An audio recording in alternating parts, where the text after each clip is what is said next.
Primero, sobre el tema de los derechos que se le vulneran a la mujer en el conflicto.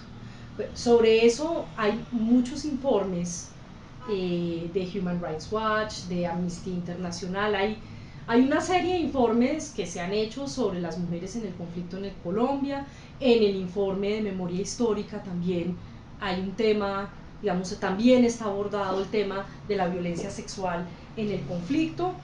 Digamos que y de las diversas maneras como se le vulneran los derechos a la mujer. Normalmente no, los temas centrales de la violación de derechos tienen que ver con los derechos sexuales y reproductivos.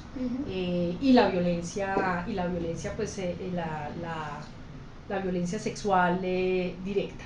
Entonces esa es como lo más visible de todos estos informes, pero yo creo que pues esos están disponibles en la web y mírenlos y hay como informes periódicos, ¿no?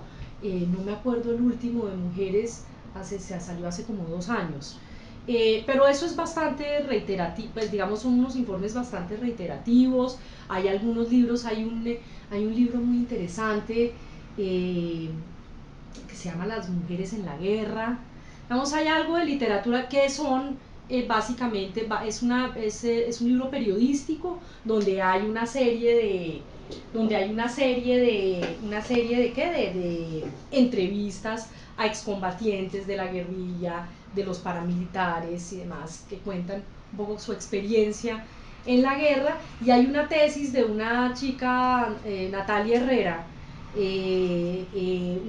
su tesis de grado que se hizo en la Universidad de los Andes, en Ciencia Política de la Universidad de los Andes, y allá debe estar disponible su tesis esa es una tesis de hace unos 4 o 5 años, más, hace unos 6 años.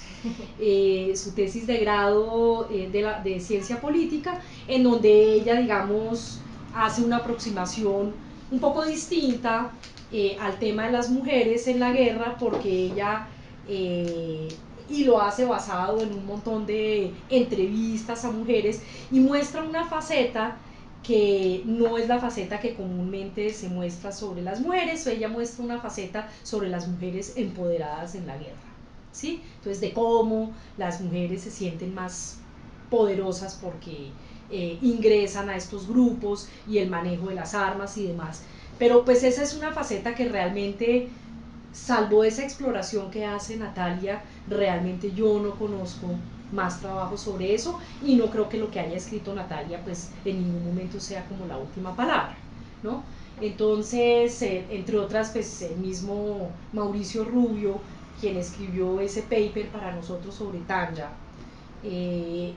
incluso él, bueno, y el uso de la palabra, del nombre de Tanya era simplemente un uso figurado, porque no es la historia de Tanya. Él incluso, él tiene un blog en donde en algún momento, cuando estaba escribiendo ese paper sobre este tema de mujeres, le dio muy duro al trabajo de Natalia Herrera. Hizo simplemente para que, digamos, como que ustedes vean también un poquito cuál es el debate, que hay. Entonces, lo visible, los derechos sexuales y reproductivos, pero creo que hay una faceta sobre la cual se ha escrito muy poco, o prácticamente no se ha escrito, y creo que Kimberly Taylor más o menos lo trabaja en ese texto, y es, digamos, como a través de los dentro de los mismos grupos se reproducen patrones de dominación sobre la mujer. Como si esto no lo estoy hablando en términos hiperfeministas ni nada, yo los invito realmente a que se lean ese paper. Para mí ese paper fue, entre otras porque eso es una traducción de un paper que ella publicó. Ella es antropóloga de la Universidad de Harvard y eso lo publicó, no sé si en alguna de las revistas de antropología de la Universidad de Harvard, y nos pareció muy interesante y le pedimos que nos lo dejara traducir al español, porque es un poco como una mirada sobre cómo, sobre todo este tema que se invisibiliza, ¿sí? Porque lo que está es el tema de violencia sexual y reproductiva, ¿sí? Pero este tema de los patrones patriarcales no se, no se tocan. Y ella lo que dice ahí, que me parece tremendamente importante, eh, dice, porque esto lo hace sobre la base de unas observaciones en excombatientes y en el programa de reintegración. Entonces ella lo que dice es, a partir de estas observaciones, digamos, uno entiende un poco como todo, como, cuál es la masculinidad que los hombres, a los cual los hombres apelan cuando se meten a la guerra, y tiene mucho que ver con la conquista de las mujeres, con el poder, con todo este tema, y una serie de recursos de poder a los cuales estos individuos no tienen acceso, sino su único recurso de poder pues es su cuerpo y ser guerrero. Entonces, pues eso, pero como, digamos, eso tiene un correlato desde las mujeres que se sienten protegidas, entonces son las mujeres, ¿por qué los guerreros normalmente tienen más mujeres que el no guerrero? Digamos, eso tiene, digamos, ahí las mujeres hacen parte de un juego, ¿sí? De la guerra, que siempre se invisibiliza porque siempre aparecemos como víctimas, ¿sí? Pero esto otro que hace parte de un modelo patriarcal que está ahí, esto otro no se toca, ese tema no se toca, digamos, nos alarmamos cuando oímos, no, es que las madres que venden a sus hijas en los,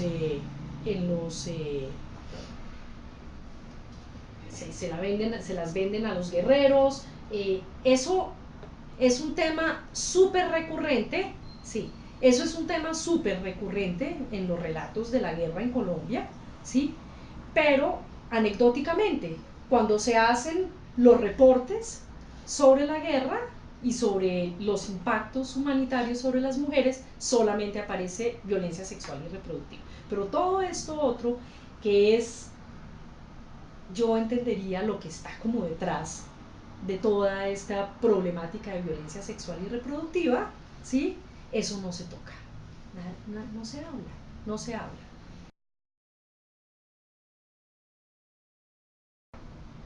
Acá nuevamente el relato que hay sobre la violencia sexual en el conflicto es un relato que encaja muy bien en Ruanda, ¿sí? En Bosnia, en donde ha habido realmente unos conflictos étnicos, donde el tema de que vamos a llevar mi semilla, vamos a implantar la semilla, es absolutamente crítico, ¿sí?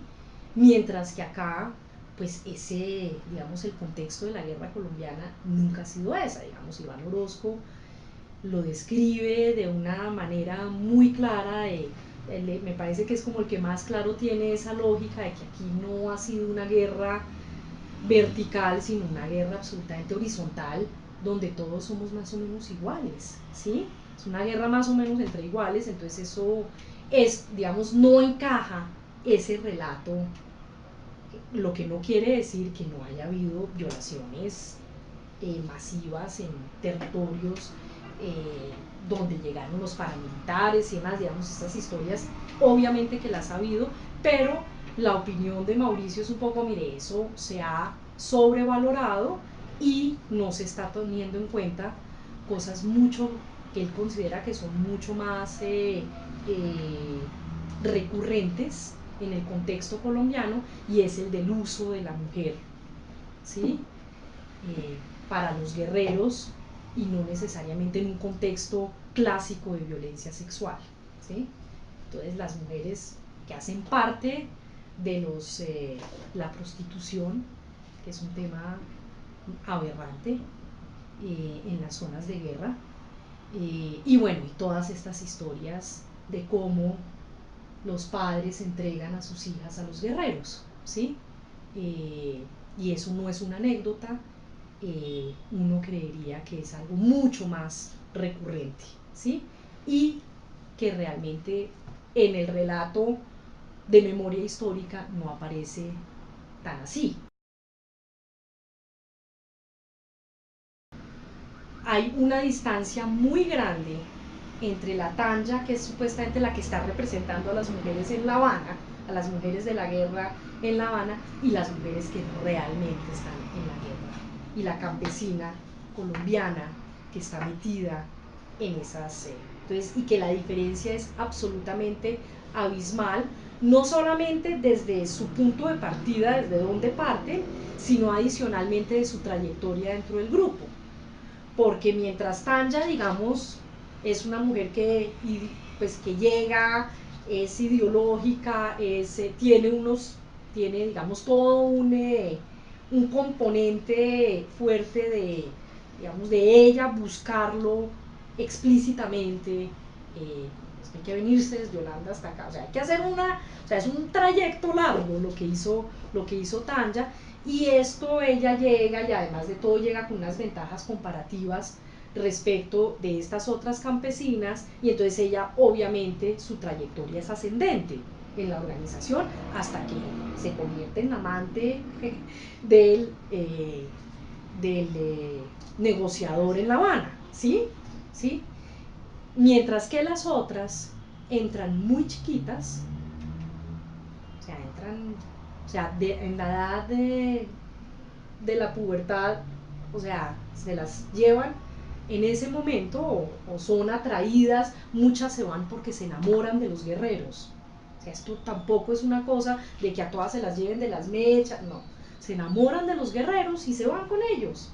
Y las tratan mal en su casa. O sea, hay una cantidad de elementos. Yo las invito a que se lean el texto de Mauricio, que para las FARC fue un texto absolutamente ofensivo. Nos recibimos un regaño desde La Habana, y Tanya lloró y todo, porque cómo se nos ocurrió escribir eso.